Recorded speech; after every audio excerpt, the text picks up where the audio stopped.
This is part of an introductory series on using Matlab for data analysis. In this episode, we'll talk about what programming is, use a couple of simple commands, introduce the idea of syntax, and then see what Matlab looks like when you use it. So what is programming? A computer program is a list of steps required to do something. These lists are the computer programs, and the stuff that these instructions manipulate are different types of objects. In this case, like numbers, words, or graphics. If you're familiar with spreadsheet software such as Microsoft Excel, you could think of programming as similar to the functions and the objects to be manipulated as the contents of the cells. The language we're going to use here is Matlab. You may have heard of other programming languages such as Python, C, C++. You need to follow the rules of the specific language you've chosen in order for the computer to properly interpret what you're telling it. And unlike if you're speaking in a foreign language, if you make a small mistake, the computer won't understand what you really meant. These rules, or the particular format that the instructions need to follow, are called the syntax. Syntax is a source of headaches for many new programmers. If brackets are in the wrong places or missing, the program will crash. If colons are replaced with semicolons, the program will crash. We're going to break syntax several times so that you can see what it looks like and hopefully learn a few tricks on how to deal with problems when they arise in your own programming. So here's a simple classic program. In this case, it's a single step of instructions where, because Matlab is a high-level language, we can give it a command and it will know what to do. We want Matlab to write or output the phrase, "Hello World." In Matlab, the function that we want to use is called disp, which means, or is short for, display. A function is a command which takes an input or inputs in the parentheses that follow the name of the function. A note, in American English, which Matlab uses, parentheses are the curved brackets shown here, while the word brackets refers to square brackets. So when Matlab evaluates this command, it takes the input, in this case the string, hello world, passes it to the function, which then manipulates the input and produces a result. The result in this case is to output hello world to the screen. Disp can also take numbers as inputs, and it will output the number to the screen. These functions may seem a little silly at this point because they're not doing anything exciting, but they are the building blocks for more complex instructions. Rand is another function, like disp, but in this case it can be used with no inputs at all. And without inputs, it'll produce a scalar, or a single number value, between 0 and 1.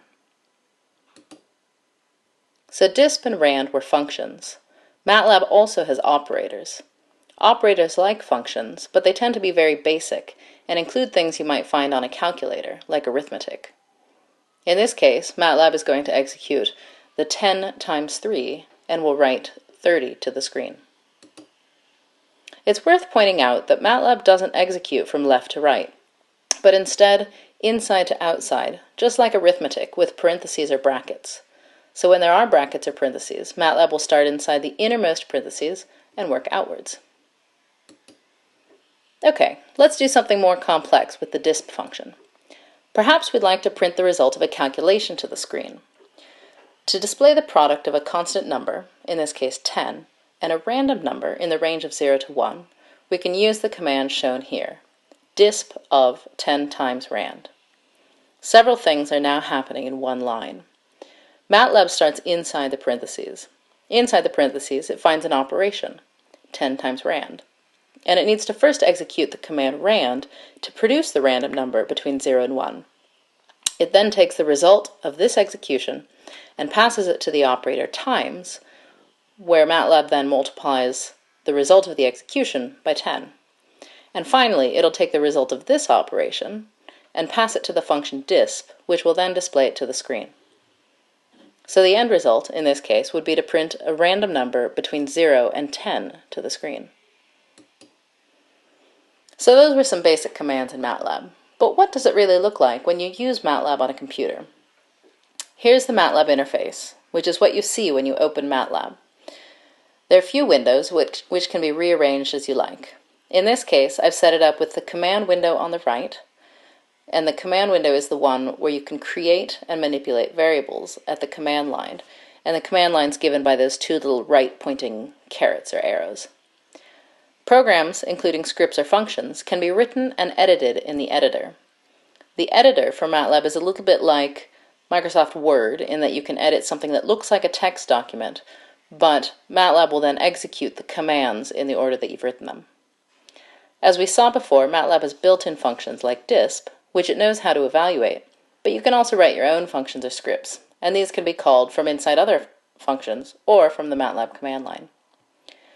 The workspace viewer is shown on the bottom left. It includes a list of all the variables that have been created and are in your workspace. These are the variables that Matlab knows about. Lastly, in the top left, there's the current folder, and this shows what files and folders are in the directory that the command prompt is running in. So this is also the domain that Matlab knows about by default. You can see the location where the command line is operating in the directory listed on the top bar. I recommend setting up your interface with a command window and editor, a workspace in the current folder. You can move things around by clicking in the top bar of each window, but not on one of the icons, and then dragging it somewhere else. Moving things doesn't always work perfectly, so once you find an arrangement you like, save it using the desktop menu and Save Layout. Okay, let's execute some commands in the command window. Here are the ones we came up with previously. Now we type the commands at the command prompt, given by those two little carrots. The output of the screen comes up below, without the carrots in front. Try this on your own computer and see how each function works.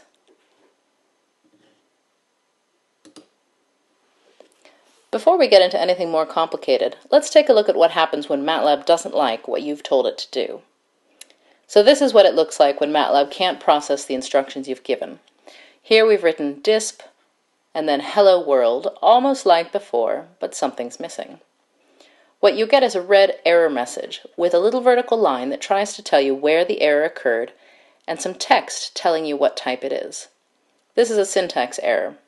In this case, Matlab doesn't like that the string isn't surrounded on both sides by apostrophes. So if you look closely, you see the vertical line is underneath the first apostrophe. There's no matching apostrophe on the right-hand side of the string to close it. And so the error that it tells you is that the Matlab string constant is not terminated properly. That is to say, the second apostrophe was missing, and it points out where it thinks the problem originated by showing where it found the first apostrophe. Okay, here's another syntax error. Matlab doesn't like it when delimiters, such as parentheses, curly braces, or square brackets, don't come in left and right pairs. In this case, we've forgotten the right parentheses. Matlab gives a new error message saying that the brackets are unbalanced. This is a lot like the previous problem, but it uses different language to tell you about it. And what happens if we misspell our command? Now we've written dip hello world instead of disp. Matlab doesn't know what dip means, so what it tells you is undefined function, dip. Okay, so we've managed to break disp, but in general it's a pretty robust function. It can handle multiple input classes, which are numeric strings or structures. Rand is a little bit less robust. Rand expects numeric input or nothing at all. Now this error message is harder to decipher. We've given Rand the input string, which is high. And so it just says unknown command option. But the error occurred because the inputs were the wrong class type. Okay, just to review what we've seen here. A computer program is a list of steps required to do something. A function is a command that takes inputs inside of parentheses, and an operator acts on the quantities to either side of it. Errors are what you get when Matlab can't interpret what you've told it to do.